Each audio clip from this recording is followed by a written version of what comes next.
Assalamualaikum warahmatullahi wabarakatuh. Nama saya Desi Sandra Hidayah, NIM 34029110077. Di sini saya akan menjelaskan tugas pertemuan ketiga, yaitu tentang SOP itu apa dan sebutkan 3 pendapat ahli. Untuk poin B-nya, manfaat, fungsi, dan tujuan organisasi harus selalu membuat SOP. Dan yang poin ketiga, membuat 5 buah SOP berkaitan dengan pengelolaan perusahaan dengan menggunakan lambang-lambang flowchart yang sesuai. Baik, langsung saja. Di sini saya sudah mengerjakan tentang SOP itu apa menurut para ahli. Di sini ada menurut Laksmi, standar operasional prosedur atau SOP merupakan dokumen yang berhubungan dengan prosedur yang dikerjakannya secara kronologis guna menuntaskan suatu pekerjaan yang berfungsi untuk mendapatkan hasil kerja yang paling efektif dari pekerja dengan biaya serendahnya. Dan menurut Sailendra, yaitu panduan yang digunakan untuk memastikan kegiatan operasional organisasi atau perusahaan berjalan dengan lancar. Menurut Mukijat, standar operasional prosedur atau SOP merupakan sebuah urutan mengenal tahapan pelaksanaan suatu pekerjaan, di mana pekerjaan tersebut dikerjakan, bagaimana mengerjakannya, bila mana mengerjakannya, di mana mengerjakannya, dan siapa yang mengerjakannya.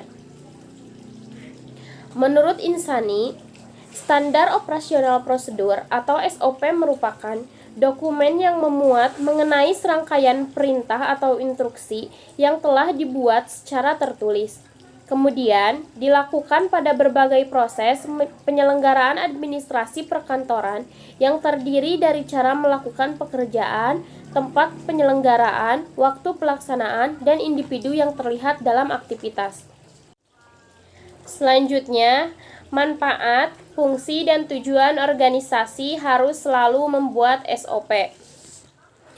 Yang pertama, manfaat SOP secara umum bagi organisasi menurut pemaparan oleh Menteri Pendayagunaan Aparatur Negara, yaitu sebagai standarisasi cara yang dilakukan dalam penyelesaian pekerjaan khusus, mengurangi kesalahan dan kelalaian, meningkatkan akuntabilitas dengan mendokumentasikan tanggung jawab khusus dalam melaksanakan tugas, menciptakan bahan training yang dapat membantu pegawai baru untuk cepat melakukan tugasnya, menghindari tumpang tindih pelaksanaan tugas pemberian pelayanan, menciptakan ukuran standar kinerja yang akan diberikan pegawai cara konkret untuk memperbaiki kinerja secara membantu mengevaluasi usaha yang dilakukan. Selanjutnya, menyediakan pedoman bagi setiap pegawai di unit pelayanan dalam melaksanakan pemberian pelayanan sehari-hari, membantu penelusuran terhadap kesalahan prosedural dalam memberikan pelayanan, menjamin proses pelayanan tetap berjalan dalam berbagai situasi. Nah, untuk fungsi standar operasional prosedur atau SOP, yang pertama yaitu memperlancar tugas petugas atau pegawai maupun tim atau unit kerja. Yang kedua, sebagai dasar hukum jika terjadi penyimpangan. Yang ketiga, mengetahui dengan jelas hambatan dan mudah dilacak. Yang keempat, mengarahkan petugas atau pegawai untuk sama-sama disiplin dalam bekerja. Yang kelima, sebagai pedoman dalam melaksanakan pekerja rutin. Dan selanjutnya, di sini ada tujuan organisasi harus selalu membuat SOP. Yang pertama, untuk agar terhindar dari kegagalan atau kesalahan, dengan demikian bisa menghindari dan mengurangi suatu konflik, keraguan, dan juga pemborosan dalam proses pelaksanaan kegiatan. Yang kedua, suatu parameter untuk menilai mutu pelayanan. Untuk lebih sebagai penjamin pemakaian tenaga dan sumber daya yang efisien dan efektif, untuk menjaga konsistensi tingkat penampilan kinerja atau keadaan tertentu dan kemana petugas lingkungannya dalam menjalankan suatu tugas atau pekerjaan tertentu. Selanjutnya di sini saya sudah membuat 5 SOP yang berkaitan dengan pengelolaan perusahaan menggunakan lambang flowchart yang sesuai. Di sini saya sudah membuat flowchart PT Sandratek Sentosa, dan yang pertama yaitu saya telah membuat SOP bagian order kain. Yang kedua SOP bagian prapotong. Yang ketiga SOP bagian order warna. Yang keempat SOP bagian pemotongan kain, dan yang kelima SOP bagian packing. Nah, di sini saya akan memilih satu SOP saja, di mana SOP terbaik menurut saya yaitu SOP pada bagian packing.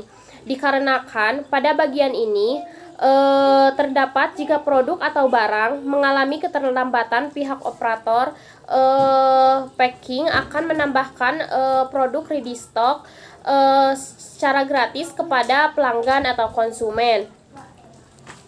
Nah, di sini saya akan menjelaskan di mana SOP bagian packing.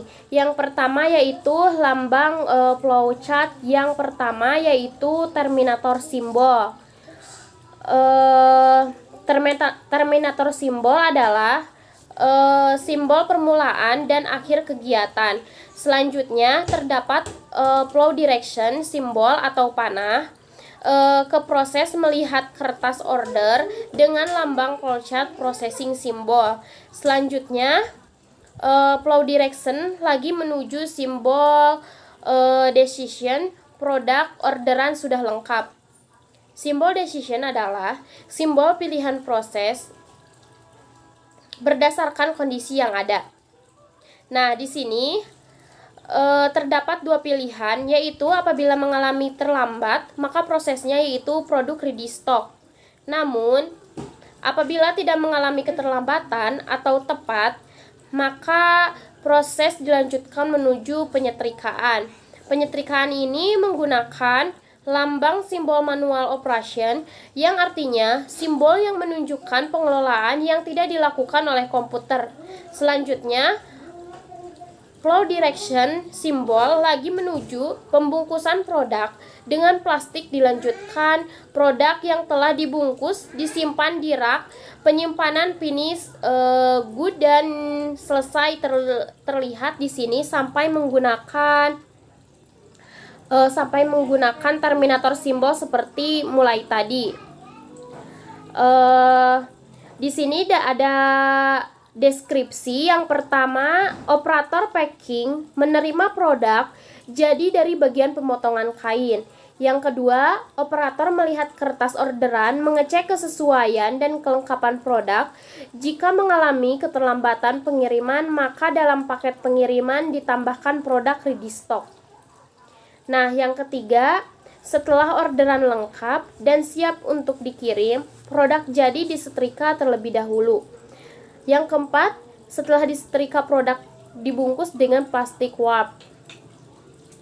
Dan yang kelima, orderan yang sudah siap dikemas simpan di rak penyimpanan merupakan finish goods siap untuk dikirim. Nah, mungkin sekian pembahasan tugas pertemuan 3. Mohon maaf apabila ada kesalahan. Wabillahi taufiq wal hidayah. Wassalamualaikum warahmatullahi wabarakatuh.